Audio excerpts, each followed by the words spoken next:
dan buaya. Assalamualaikum warahmatullahi wabarakatuh.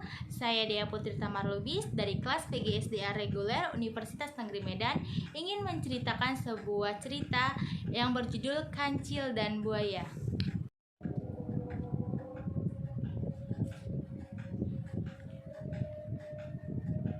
Langsung saja kita lihat ceritanya ya adik-adik. Hutan belantara yang luas, tinggallah beragam satwa. Salah satunya seekor kancil. Kancil yang satu ini memiliki kecerdasan yang luar biasa. Tidak hanya cerdik, kancil pun dikenal sebagai satwa yang ramah akan sesama. Seperti suatu pagi, ia melihat seekor induk bebek yang tengah berenang bersama anaknya. Kancil pun yang sedang berjalan menelusuri hutan menyapa bebek tersebut. "Hai bebek, asik sekali kamu berenang ya." Begitupun kepada satwa-satwa lain yang sepanjang jalan tak henti menyapa dan ia sapa. Itulah kancil dengan keramahan yang selalu disegani banyak satwa di hutan itu. Tak hanya ramah, kancil yang terkenal akan kecerdikannya ini juga sering membantu satwa-satwa hutan lainnya, termasuk burung merak. Banyak satwa yang datang ke kancil jika mereka memiliki masalah. Kancil pun dengan senang hati membantu dan memecahkan masalah kawan-kawan. Seperti suatu ketika, saat tengah berjalan menelusuri hutan, ia menemukan 3 ekor anak ayam yang terperangkap di dalam lubang yang cukup dalam bagi mereka. Kancil pun menghampiri anak ayam itu dan turun ke lubang tersebut untuk membantu mereka yang tertangkap. Nah, setelah itu dia masuk ke dalam. Kancil membungkangkan badannya dan meminta.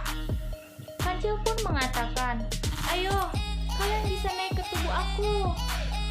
Jadi kalian bisa keluar dari lubang ini dan bertemu bersama induk kalian."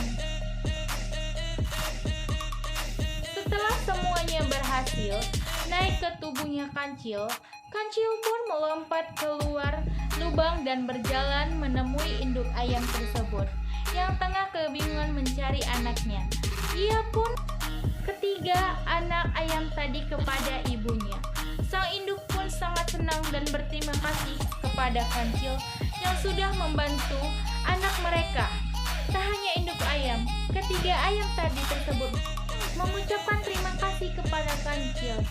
"Terima kasih Tuan Kancil," ucap anak ayam tersebut. Setelah berjalan-jalan, kancil pun mulai merasa lapar. Ia menepi untuk memakan rumput yang ada di sekitarnya. Setelah makan rumput, kancil berkata, "Rumput saja ternyata tidak membuat aku merasa kenyang." Kancil kemudian terus berjalan di tengah teriknya matahari hingga datangnya tiba di sebuah sungai yang ada di dalam hutan.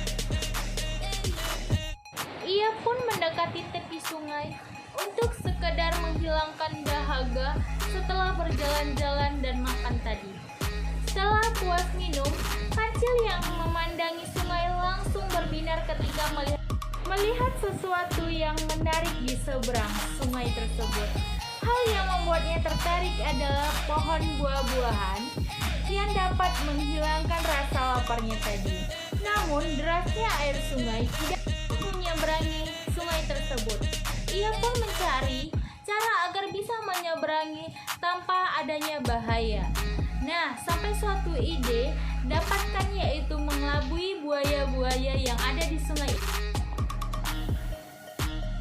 Setelah itu, seekor buaya keluar ke tepi sungai, menghampiri kancil yang terlihat senang. "Hai kancil, ada apa kamu ke sungai? Apakah kamu menjadi santapan kami?"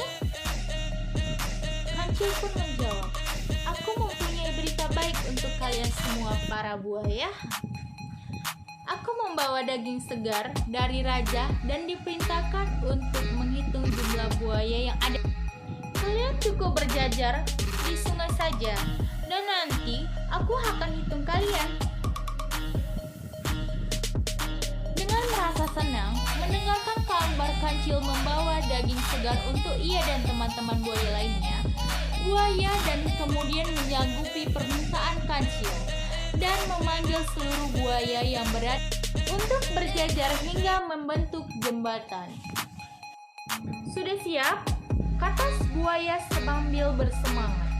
Kancil pun dengan girang melompat buaya dan pura-pura menghitung buaya-buaya yang sudah berjajar membentuk jembatan itu. Setelah sampai ujung, Kancil pun melompat ke tepi sungai. Lalu ia berkata, "Terima kasih para buaya. Berkat kalian, aku jadi bisa menyeberangi." Setelah berkata seperti itu pada buaya, Kancil langsung berlari kencang meninggalkan buaya yang marah karena perbuatannya. Kancil pun dengan bebas memakan buah-buahan yang ada di seberang buah-buahan yang ada di seberang sungai untuk menghilangkan rasa laparnya. Hai adik-adik, itulah cerita Kancil dan Buaya. Jadi kesimpulan yang bisa kita tarik dari cerita Buaya dan Kancil adalah, pesan moral yang bisa kita ambil dari cerita Kancil dan Buaya adalah Kancil menipu buaya agar bisa menyeberangi sungai dan mendapatkan keinginannya. Ia kemudian membuat buaya menjadi sangat marah kepada Kancil. Itu kemudian membuat buaya menjadi sangat marah kepada Kancil. Ini bisa menjadi pelajaran bahwa semua perbuatan jelek hanya akan menambah musuh. Jadi lebih baik menggunakan kecerdasan hanya untuk hal-hal baik saja, agar lebih banyak orang yang menyegani. Nah, itulah pelajaran yang bisa kita ambil. Semoga bermanfaat bagi yang melihat video ini. Terima kasih.